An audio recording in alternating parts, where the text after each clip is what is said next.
Okay. All different memos and stuff. It's a picture of Chris Claremont and the entire X-Men team in Paris. They went over there on a promotional tour. Am I on the shot?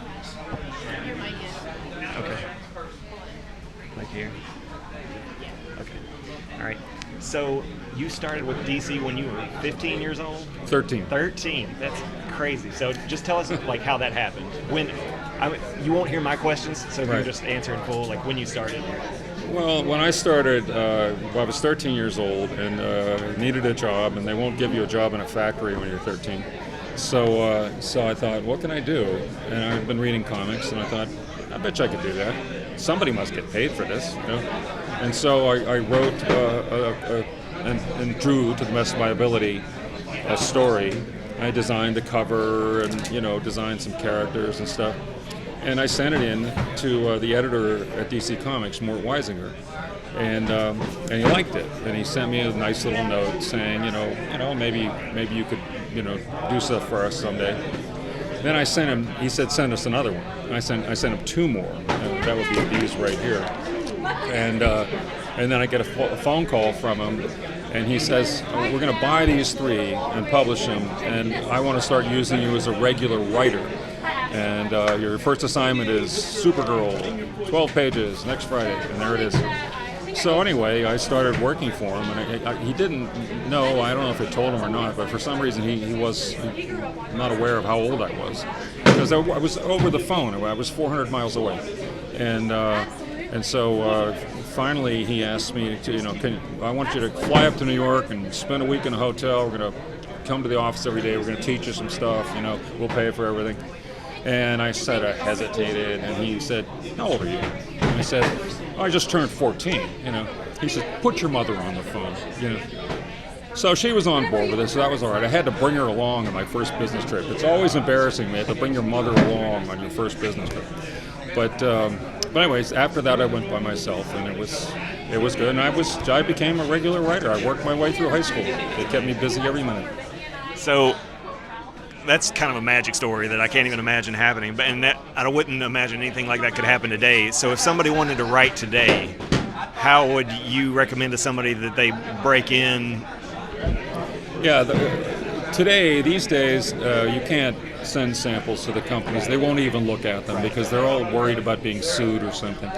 And so the only way you can break into the business these days, in my view, is there's 2 things you can sell. You can sell exposure or you can sell success. If you self-publish and your book starts to take off a little bit, then the big companies want to talk to you.